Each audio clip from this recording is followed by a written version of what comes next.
Disclaimer. We do not own or claim ownership of the Pokemon franchise and any Pokemon established in official canon. That's all owned by Nintendo, Game Freak, and Creatures.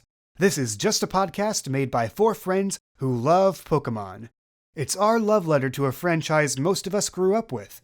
So please go support the official release. We start things off in the Kalos region, central Lumio City. There sits the Foy University, a place for young students to hone their artistic skills. Students like you, Madi. It's early morning, and you are sitting in this stylish faculty office that looks like an old library in a grand theater had a baby, complete with red velvety chairs. And this office belongs to your mentor, who is named, going to need a hoity-toity name for this. Wait, does he have to be French? Absolutely. Okay. Yeah, Monsieur Bourgeois. You have been called in this late morning to meet with Professor Bourgeois. You are sitting on one side of this rich mahogany desk, and he's finishing his morning coffee on the other side. And he leans back and says, "Now, Madi, I have here 3 dress designs that a student of mine drew. I want you to share your critique with me, their boons, their flaws, which one strikes the sweetest chord with you, and be ruthless about it." And he puts these 3 designs in front of you. If I'm being honest, the polka dots are very last season. But why are they all the same dress? That's what I had thought myself. And then I also noticed something that you might have not picked out. And he points to a coffee stain, something that's smudged underneath it. You're able to look at it and make out your own signature. Oh. That's funny. I do not have an explanation for that. Look, my love, your works are like a songbird of Lumio's culture, but it is the only song you sing. But I worked hard on these designs. And I see that, and yes, they are good, but you are stuck in how they say rat. Oh. Surely you have to have other experiences to draw upon, outside of this cesspool of chic. I like it here, though. But what you need is to step outside your comfort zone, or at least Lumio City. Have you ever been out of here? No. Well, we do have a wide selection of study abroad programs. Study abroad? Have you ever been to a place called Applache?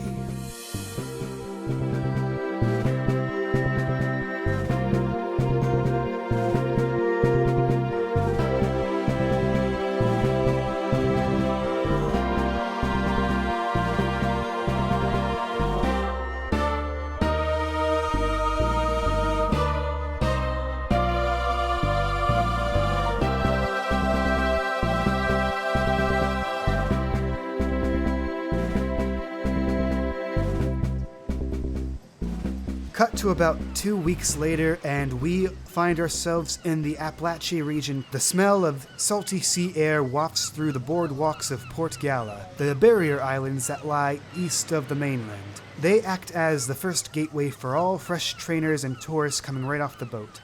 And we join Chris and his daughter Emily.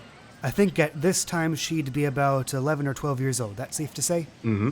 So, Dry, between father and daughter, who is more anxious to see Emily go off on her adventure? Father, most definitely.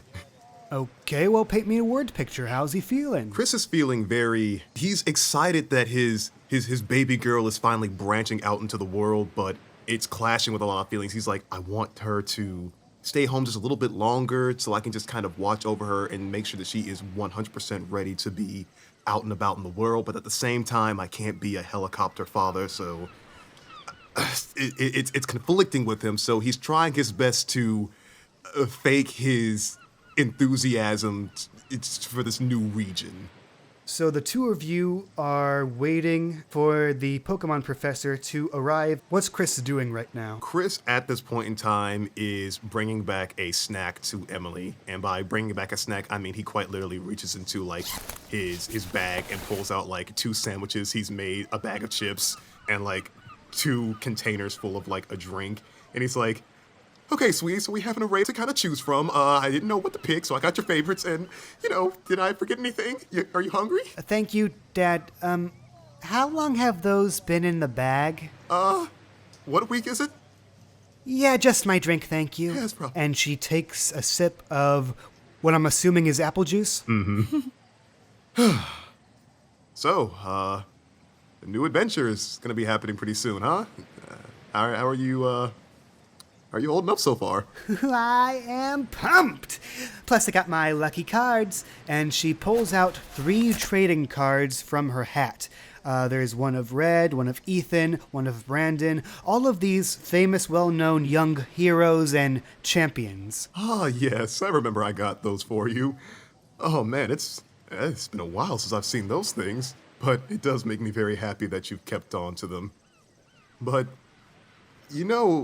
are you sure you don't want to wait maybe just a little bit longer before starting your journey? I mean, I know you're just a year past the age of starting your journey, but, sometimes waiting is a little bit better than jumping headfirst into something. Dad, I'm already 12 years old. If I wait any longer, I'm going to be like an old maid. No offense, Dad. Right. Dad, are you going to be okay by yourself? Oh yeah. No, I'll be fine, honey. I mean, come on, it's me, your dad. Like, I have the dogs. There's books and. She just sort of pats you on the back. Thank you, honey. It's going to be okay. You're right. I guess I'm just a little anxious. I guess I'm just a little nervous. Even though I shouldn't be the one nervous, because you're the one setting out on the adventure to a new place that you don't really know about. I know, isn't it exciting? He just like opens his container. He's like, and just starts drinking it.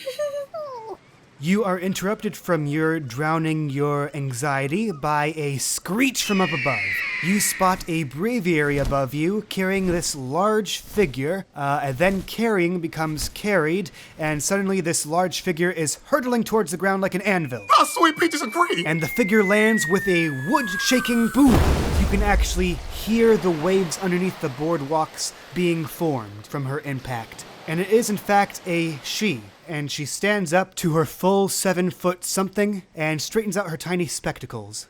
Well, hey, sorry if I spooked you there. I think and she ruffles around in her coat and, yep, looks like I lost the darn photo on the way here, but I'm pretty sure you're Chris and Emily? Yeah. Yes, I am Chris, and this is my adorable daughter, Emily. You must be the professor, right? And she extends a giant hand towards you and says, Professor Tallulah Maple, researcher and conservationalist. He extends his hands and shakes it firmly. He's like, wonderful to meet you. So, And her hand is twice as big as yours. My word. So, I see that you are the professor that will be starting my daughter's journey onto a new region, correct? Yes, sirree. Well, my assistant was going to take care of it, but, well, I haven't seen a trainer off in ages, so I gave him my errands instead, and here I am. Gonna give her the full Applache experience. Ooh, what's the full experience? Well, first I'm gonna take her up north back to Russet Town, and we're gonna get her a brand new starter to set her off on her journey. Ooh, a new starter? That sounds nice, right, honey? You're big.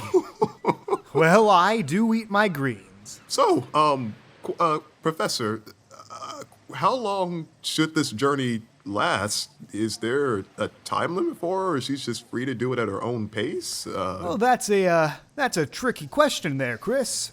When a journey starts or ends, if it ever ends at all, well, that's really up to Emily.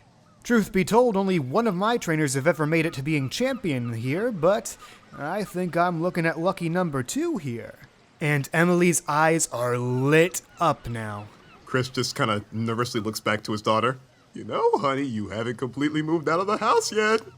I mean... She looks a bit frustrated at your accidental lack of confidence in her. But then she pulls out her lucky cards and says to you, Dad, I want to be like them. I want to be better than them. I want to catch a legendary. I want to be the champion. I want to take out an evil organization just for kicks. He sweats very loudly. I can do this. I have to do this. That's my girl. Emily, you mind feeding Eddie for me while your pops and I have a little side chat here?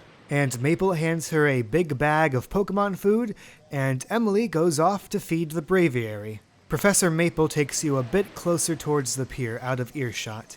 Look, I get it. Your little baby bird's leaving the nest. You got every right to be nervous. What, me? Nervous? No, I would never be nervous. No, I'm the calmest parent that can be. Man, it's getting hot in here. He just starts wiping his forehead with his scarf. He's like, oh man. Of course you wouldn't be nervous. But just in case you have any questions or concerns, here's my Seed Gear number. And she presses a button on her Seed Gear, which causes your own to ding with the new contact information she just gave you. Oh, that actually kind of puts my mind at ease a little. Thank you. And she spots the time on her Seed Gear and says, "Yep, sorry, but looks like it's about time that we head back." Emily, want to give your pops a little goodbye before we head off? And Emily runs back towards you, and she looks up to you. Not gonna cry. Not gonna cry. I told myself I wouldn't cry. She gives you a big hug. Love you too, Dad. Chris leans down and hugs her back, and he's trying his best not to cry. You're gonna do good, honey. I believe in you. Please don't forget to contact your dad. Dad, you're getting my hat wet. I'm sorry. It's just an emotional mess. It's a really nice hat. I remember when we bought this for you. You got great fashion sense, and you do wonderful. Dad. He lets her go. He stands back up and he's wiping away the tears. Good luck, sweetie. Finally, Professor Maple helps Emily up onto the Braviary. All right, Eddie, you give her a nice view, and I'm gonna get my steps in. And they wave goodbye to you and disappear into the distance. And your daughter has now left the nest. As bittersweet as it is, he knows that she'll be okay.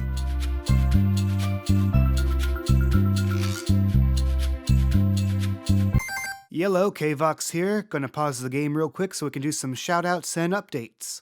First off, thank you guys so much for the warm reception you've given us so far. It means a whole lot to me and the rest of the Legacy crew. We actually got some fan art too, and I actually don't remember if I've ever received fan art or not before. So seeing it makes my day. More, please. But seriously, thank you guys so much. Second, some of you folks asked if you could download the podcast and take it on the go. Well, good news. We have it on Buzzsprout, we have it on iTunes, we have it on Spotify. So if you're watching the YouTube version, the link should be in the description below. And if you're not watching the YouTube version, it means you've already found the podcast version. So, good job. Always believed in you. And while I have you trapped here, we're going to let some of my friends do some shameless plugs for some of the stuff they're doing. Let's turn it over to Chi-Chi. So for this episode, the project that I wanted to plug is Clover. The whole thing is an electro swing album for the Run 2020s. Ayy. I am a character designer and storyboard artist on the project, and the whole thing is filled with original characters, animations, and it's going to be really spectacular. Oreo is the director of the project, and I've had the pleasure of working with a lot of really cool people on it, so if you get the chance, please check it out. It'll be in the link in the description, so when you do get the time, check it out. It's going to be really awesome. Okay, that's all. Alright, next episode is scheduled to go up in 2 weeks from now on February 6th, but until then, back to the game. Unpause.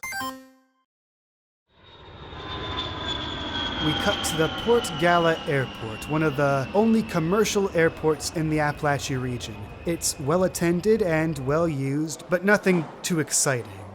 Except for today, thanks to a certain someone causing quite the commotion. So Chi-Chi, my question to you, what would a young evil genius like Velma have done to cause airport security to chase her down?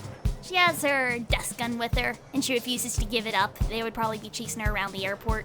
We open up on Velma, jumping over the gates, running for her dear life, clutching her dust blaster to her chest, and the Officer Jenny and the Growlithe right on her heels.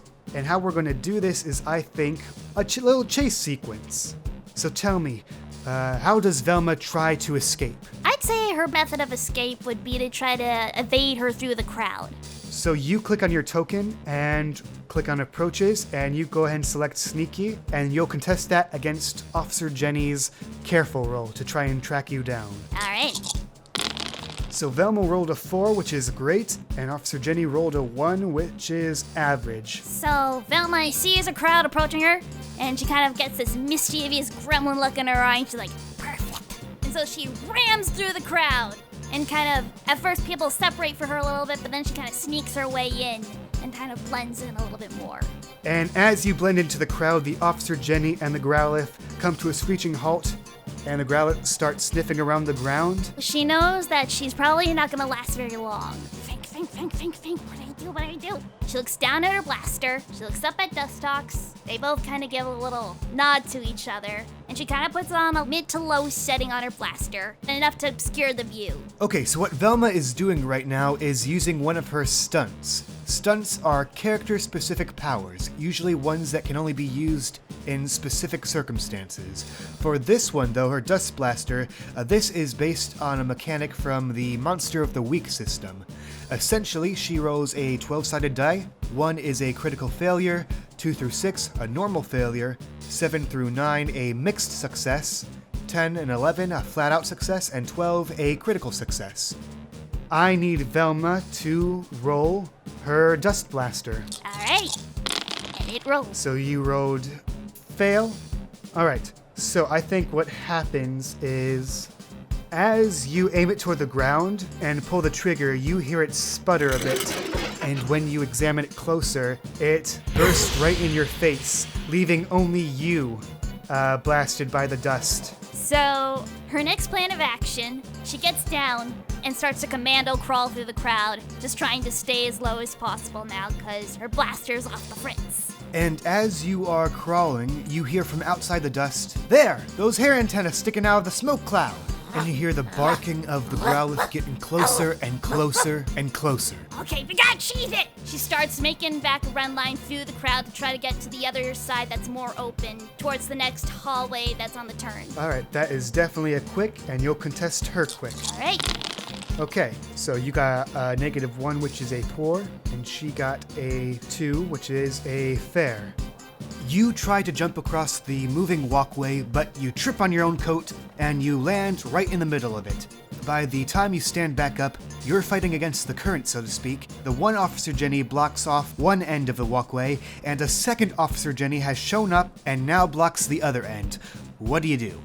Even though it's on the fritz, she thinks that there might be some potential in her blaster again. So she aims it back at the cops and gives it another pull, hoping that it just takes them out long enough so that she can get away. Well, you're kind of bowling a 7-10 split right here, but yeah, go ahead, roll for that stunt. Okay, she rolled a critical success, which is a 1 in 12 chance of that happening. She succeeds in what she set out to do and gets to add a little flair to it. So, Chi-Chi, you go ahead and paint this word picture. So what ends up happening, her blaster kind of booms! It spirals around and hits both cops dead on, and it kind of knocks them back a bit, and they're just kind of out for a little while. That gives Velma a chance to dash long enough to kind of make a turn at the corner. You're approaching the exit. You can get out of this airport and to Port Gala proper. She's running, and she's almost at the exit with her dust tox. We're almost there! Come on, we're almost there! And so she gives one final jump. Suddenly, you hear a whoosh, and your feet are now very cold and very heavy, and they quickly bring you back down to earth. You are now wearing a new pair of heavy ice block shoes prone on the ground, and you turn to see that it's courtesy of this grizzled Vaporeon, bum eye, torn ear, and he's followed by what you assume is his trainer. This silver-haired man in a scarf and police jacket. Handcuffs at the ready. Ah, crud.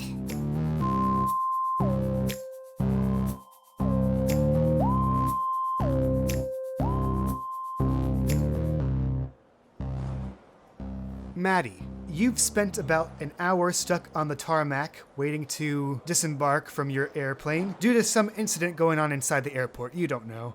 But now you and Bellini are finally able to stretch your legs in Port Gala proper. Oh, that plane ride was so long. And your sassy little friend gives you a affirming chirp, I guess. What's the first thing you and Bellini do in this brave new world? I think we first would try and figure out why we're still on the tarmac. We're both pretty annoyed. We're kind of expecting everything to just go really fast, and it's very annoying that it is not. And I'm assuming you are saying all this to disheveled, jaded from life airport attendant at the desk. I do not understand why this is taking so long. Yes, well, I should have been off here an hour ago. I understand that. Can you please tell me what is wrong? Yes, well, an incident occurred. We had to enact standard security protocols Security? to ensure your I have only just got here, and there is already a problem. Ma'am, we are very sorry for the inconvenience we have caused. Please take this voucher for your next visit to the Pokemart, where I do not even know what to buy with this. You can use that What would I buy? You can use that at the Pokemart for whatever you purchase on your next visit. Is there at least a Pokemart here? Right next to the Pokemon Center, ma'am. And she hands you the voucher. Thanks, I guess. Thank you for flying the friendly skies with us. We hope to see you again. Yeah, I doubt that. Okay, then. You walk out with your voucher into the salty air of Port Gala. What you doing? I want to go to the Pokemart and I guess try and use my voucher for something. As you make your way through the boardwalks, you pass by all these quaint-looking outfits being worn by equally quaint people. Compared to the city life you're so used to, it's actually quite novel. And it's around this time when you hear from behind you, "Congrats, the winner is you!" And you turn around to see this man. Yellow tank top, mossy-colored shaggy hair, sideburns that fall past his, honestly, pretty shady face. Who? Me? You know it! You're the 100th person who's passed me by today. How's about a complimentary 5-minute spa session? That sounds nice. Oh, believe you me, you're gonna feel as fresh as a sunflora. Who won't even know what hit you. Well, I have to pass the time, so I suppose I can do that. All right. And he leads you to this makeshift spa setup. Lawn chair, bucket of mud, bag of cucumber slices. Oh, and there's also a fancy briefcase next to it. What's in that briefcase? Don't worry about that. Now, let's get you in that chair. Okay. And let's slap these cucumbers on your eyes. Okay, Bellini, can you please watch what's going on? I just want to relax a little. Oh, Mencino.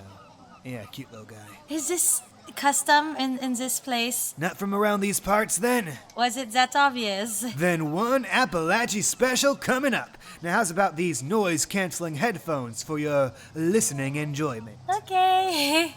The moment he places the headphones on your head, the hustle and bustle of the boardwalks is drowned out by this calming new age music. This is nice. Who sang this? I have no idea what you're saying, but thank you. The calm is soon accented by the slow plops of mud on your face, like someone building a drippy-ass sandcastle. Now I want you to make a careful check to see how deep in the calm you are. I was gonna say, do I need to roll? Yes. A 4. That's a great, which means you're still perceptive enough to hear an unusually loud rustling from around you. Hello? What's happening? And I like lift one of the cucumbers off of my eyes. You take a peek and you see the shady man and Bellini struggling against each other. And his hand is trying to muffle the furball's face, and that's about when Bellini takes a nice bite out of him. So yeah, you're being mugged. Excusez-moi! I just got here! Why is this happening to me? There's your Applache special! And he flings Bellini right in your face. At that point, he scoops up the briefcase and starts to book it. And in his pants pocket, you can see some of your stuff poking out, including... My voucher! I just got that! What you gonna do about it? We're not letting him get away.